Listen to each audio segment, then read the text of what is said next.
Alors, quelles seraient justement les conséquences pour les salariés en cas de litige du fait d'avoir ces nouveaux conseillers prud'homaux ou éventuellement même, puisque c'est aussi apparemment dans les tuyaux, des conseillers qui seraient professionnalisés? Alors écoutez, moi je ne sais pas ce qui deviendra ensuite, j'ai ma petite idée, c'est qu'en fait ils veulent supprimer les élections prud'hommes, pour supprimer les prud'hommes.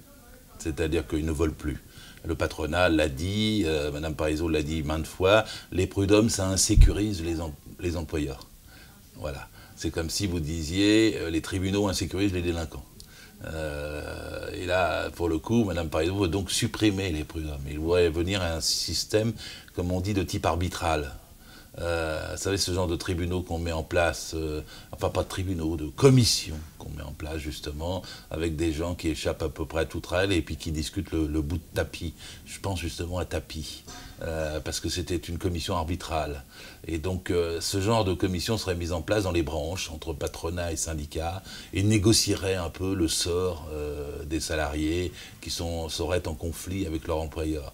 On comprend bien qu'on échappe donc à la justice, qu'on sort du droit pénal du travail et du droit tout court, et qu'on n'a plus que des aspects négociés. Et là, c'est sûr que les salariés ne trouveront plus leur compte, parce que ça sera la dictature du patron qui acceptera ou qui n'acceptera pas, et qui fera sa propre décision. Certains y voient aussi, dans ce nouveau mode de désignation, une attaque indirecte contre les syndicats et notamment le principal qui est la CGT. Oui, bien sûr, parce que c'est une attaque contre le droit des salariés. Tous les droits des salariés. Il y a pourtant que 200 000 affaires pendantes au prud'homme pour 18 millions de salariés. Il y aurait pourtant place pour qu'il y ait des centaines de milliers de plaintes, mais les salariés ne le savent pas, souvent ne se plaignent pas. Et là, ça va régresser encore pour ceux qui ont le courage, ceux qui ont les moyens, ceux qui ont le savoir pour pouvoir aller au prud'homme. C'est déjà une sélection. Et cette sélection se fait sur la base de l'action syndicale. C'est souvent le syndicaliste qui va dire aux salariés en difficulté, va au prud'homme, parce que sinon, il n'irait même pas spontanément et il ne saurait même pas ce que c'est les prud'hommes. Donc c'est une attaque contre tout ce qui consiste à défendre l'état de droit dans l'entreprise. Voilà, ça c'est le fond. Et ensuite, sur la représentativité de la CGT, oui, parce que c'est la CGT qui était largement en tête dans les élections prud'hommes. Elle avait obtenu 32% des voix, la CFDT autour de 22%, et ensuite Force ouvrière, etc. Quand on additionnait, par exemple, sur une question comme celle de l'ANI, l'accord national interprofessionnel du 11 janvier dernier, les voix de la CGT et de Force ouvrière, elles étaient majoritaires, aux alentours de 51,5-52% des voix. Maintenant, avec le nouveau système qui remplace ce dont je parlais à l'instant, les élections professionnelles un peu hasardeuses, étalées sur 4 ans des comités d'entreprise ou des DP, et là où il y en a, maintenant qu'on prend ce système, eh ben, ça n'est plus CGT et Force ouvrière, par exemple. Ils deviennent minoritaires. Donc, enfin, c'est une façon de compter autrement la représentativité et de faire baisser le syndicat le plus fort. On reproche souvent au prud'homme d'être long. Enfin, les délais sont très longs. Je crois que même l'Europe a condamné la France pour ça à plusieurs reprises. Qu'est-ce que vous pouvez répondre à ça? Mais tout simplement, un tiers des conseils prud'hommes ont été supprimés par Mme Rachida Dati. Il n'y a pas eu que la suppression des tribunaux dans le pays à cette époque-là.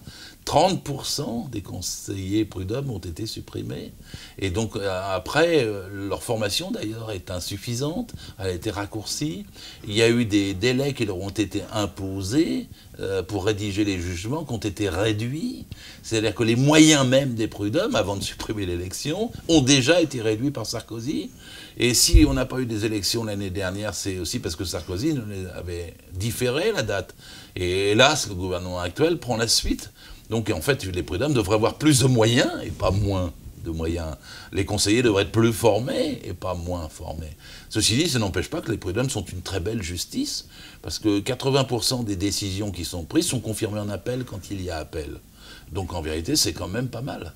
Alors, dernière question, en tant que citoyen, en tant que salarié, en tant que syndicaliste, qu'est-ce qu'on peut faire pour défendre cette très belle justice, comme vous dites? Oui, c'est une très belle justice et il faut, pour la défendre, il faut défendre les élections.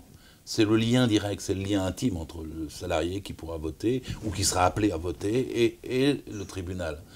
Et c'est rare un tribunal où on élit, hein, donc c'est quand même quelque chose de sensible auquel chacun devrait penser et donc se mobiliser. Alors il y a des pétitions qui sont en cours, toutes les organisations syndicales sont pour la défense des élections. plus ou moins de conviction, mais elles sont toutes pour la défense des élections. Donc le gouvernement devrait entendre cela. Et il y a beaucoup aussi de députés de la gauche, du front de gauche, des Verts et des socialistes qui sont pour les élections. Puisque quand Sarkozy avait voulu supprimer, enfin reporter l'élection, à ce moment-là, il y avait eu une grande déclaration du Parti socialiste qui protestait contre cela et qui les défendait. Donc en vérité, à gauche, on a une large majorité et la gauche est largement majoritaire sur ce point. Donc il faut faire jouer cette majorité, il faut la faire entendre, parce que supprimer quelque chose de démocratique de ce type contre une majorité de gauche et dans le pays est scandaleux.